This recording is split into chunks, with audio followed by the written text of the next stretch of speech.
Hi everyone, जय Hind. Last video में हमने बात की थी प्रोडक्ट मिक्स की। मैं उसका लिंक डिस्क्रिप्शन बॉक्स में दे दूंगी। आज के लेक्चर में हम बात करेंगे प्राइस मिक्स की। तो शुरू करते हैं प्राइस की डेफिनेशन से। Price is the amount for which a product और अ सर्विस इज एक्सचेंज्ड और ऑफर्ड फॉर सेल। प्राइस वो अमाउंट है जो कंज्यूमर पे करता है और गुड्स को खरीदता है या सर्विसेज को अवेल करता है। देखो, जब हम गुड्स एंड सर्विसेज की वैल्यू को मॉनेटरी टर्म्स में ट्रांसलेट करते हैं ना फॉर अ कंज्यूमर, तो वो होता है प्राइस, राइट। आगे देखिए एक इम्पॉर्टेंट पॉइंट, मार्केटिंग मिक्स के 4 P's में से ना प्राइस मिक्स ही अकेला ऐसा कंपोनेंट है जो रेवेन्यू जनरेट करता है कंपनी के लिए। जो बाकी है ना, product mix, place mix, promotion mix, वो सिर्फ कॉस्ट इंकर करते हैं, कंपनी का खर्चा बढ़ाते हैं, कंपनी को रेवेन्यू नहीं देते। तो प्राइस मिक्स जो है ना, वो लोन रेवेन्यू जनरेटर है, यानी कि अकेला ऐसा मिक्स है जो रेवेन्यू जनरेट करता है, बाकी सब कॉस्ट इंकर करते हैं। आई होप आपको यहाँ तक समझ में आ गया होगा। आगे हम चलते हैं प्राइस मिक्स डिसीजंस की ओर।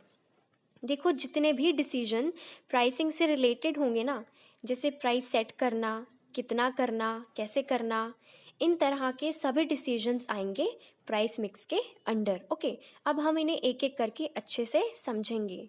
तो प्राइसिंग डिसीजन में हम पहले बात करते हैं प्राइसिंग पॉलिसीज एंड स्ट्रेटजीज की। देखो, कंपनी ने प्रोडक्ट तो बना लिया, तो अब उस प्रोडक्ट का प्राइस भी तो सेट करना है। तो क्या पॉलिसी या क्या स्ट्रैटेजी अडॉप्ट करे कंपनी प्राइस सेट करने के लिए, ताकि वो अपने मार्केटिंग ऑब्जेक्टिव्स को अचीव कर सके। तो देखो, कंपनी के पास ना बहुत सारे ऑप्शंस होते हैं कि वो कौन सी प्राइसिंग स्ट्रैटेजी अडॉप्ट करे। जैसे कि वो पेनिट्रेशन प्राइसिंग फॉलो कर सकती है, जिसमें वो इनिशियली कम प्राइस चार्ज करती है और फिर मार्केट एक्सेप्टेंस पाने के बाद ज़्यादा प्राइस चार्ज करती है। या company skimming pricing strategy follow कर सकती है, जिसमें वो इनिशियली हाई प्राइस चार्ज करती है और बाद में लो प्राइस चार्ज करती है। जैसे कि एप्पल, जो नया आईफोन जब आता है तब इतना महंगा होता है, बाद में सस्ता होता रहता है। या कंपनी साइकोलॉजिकल प्राइसिंग फॉलो कर सकती है, जहाँ कंज्यूमर्स की साइकोलॉजी के साथ खेला जाता है। जैसे 499 की दिखाई जाएगी चीज़ है ना, एक तरह से है तो वो 500 की ना, बट ऐसे खेला जाता है कंज्यूमर्स के दिमाग के साथ कि वो परसीव करे कि हाँ, आप कम प्राइस पे कर रहे हैं। या फिर कंपनी जोग्राफिकल प्राइसिंग फॉलो कर सकती है, जैसे अलग स्टेट के हिसाब से अलग अलग प्राइस चार्ज करना। एग्जाम्पल, पेट्रोल के केस में हरियाणा में अलग, चंडीगढ़ में अलग। या फिर कंपनी बंडल प्राइसिंग फॉलो कर सकती है, जैसे एक प्रोडक्ट 100 का है, दूसरा प्रोडक्ट 50 का है, तो अगर दोनों इकट्ठे ही खरीदेंगे तो 150 की जगह आप 120 पे कर दीजिए, जैसे मैकडॉनल्ड्स करता है अपनी हैप्पी मील में। तो इस तरह ना कंपनी के पास बहुत सारे ऑप्शंस होते हैं कि आप कौन सी स्ट्रैटेजी अडॉप्ट करना चाहते हैं। अब कंपनी को अपने ऑब्जेक्टिव्स, अपने प्रोडक्ट का नेचर, कंज्यूमर इलास्टिसिटी, इन सभी फैक्टर्स को ध्यान में रख के अपने लिए एक अप्रोप्रिएट प्राइसिंग स्ट्रैटेजी अडॉप्ट करनी चाहिए, राइट।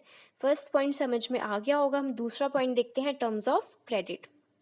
देखो, अब हर किसी के पास इतने पैसे तो नहीं होंगे कि वो सारे प्रोडक्ट्स खरीद सके। तो कंपनी क्या करती है, क्रेडिट ऑफर करती है। क्यों करती है? ताकि आर्टिफिशियली डिमांड क्रिएट कर सके। जैसे अब किसी ने कार लेनी है, तो अगर अब कंज्यूमर के पास इतने पैसे ही नहीं हैं, इतनी सेविंग्स नहीं है कि वो अपने पैसों से खरीद सके, तो कंपनी क्या करती है, फाइनेंस ऑप्शन देती है ताकि वो खरीद सकें। तो सभी टर्म्स को डिसाइड करना कि क्या पीरियड होगा रीपेमेंट का, क्या ईएमआई होगी, क्या इंटरेस्ट रेट होगा, ये सब कवर होते हैं अंडर प्राइस मिक्स में। अगला पॉइंट देखिए, मार्जिन, जो कि बहुत इंपॉर्टेंट है। देखो, जो बिजनेस है इसकी डेफिनेशन ही क्या है, business is an economic activity. तो इकोनॉमिक एक्टिविटी का मतलब ये तो बिल्कुल नहीं है ना कि वो चैरिटी करने आया है, वो ऑब्वियसली प्रॉफिट ही तो कमाने आया है, क्योंकि हर बिजनेस का अल्टीमेट ऑब्जेक्टिव ही क्या होता है, प्रॉफिट अर्न करना है ना। तो वो कैसे इंश्योर होगा, मार्जिन से, कि वो ऐसा प्राइस रखे जो उसको एक हेल्दी मार्जिन इंश्योर करे ओवर दी कॉस्ट। तो कंपनी कैसा प्राइस रखेगी कि अप्रोप्रिएट मार्जिन उसे मिले, ये सारे डिसीजंस भी कवर होते हैं अंडर प्राइस मिक्स में, राइट। आगे हम चलते हैं आखिरी पॉइंट की तरफ, जो कि है डिस्काउंट। इसमें क्या होता है, देखो, अल्टीमेट प्राइस जो कंज्यूमर पे करेगा ना, वो कंपनी डिसाइड करती है ना। तो यहाँ पे कंपनी की चॉइस होती है कि वो मार्क्ड प्राइस पे ही दे दे या कुछ डिस्काउंट ऑफर कर दे, किन्हीं भी रीजंस की वजह से। जैसे कि अगर इंक्रीज करनी है अपनी डिमांड तो डिस्काउंट दिए जा सकते हैं। तो ये डिस्काउंट रिलेटेड डिसीजंस जो होते हैं ना, ये सारे प्राइसिंग डिसीजन के अंडर ही आते हैं, क्योंकि ये कहीं ना कहीं इफेक्ट करेगा अल्टीमेट प्राइस को जो कि कंज्यूमर ने पे करना है। तो आज के लिए इतना ही। अगली वीडियो में हम बात करेंगे प्लेस मिक्स की। Thank you.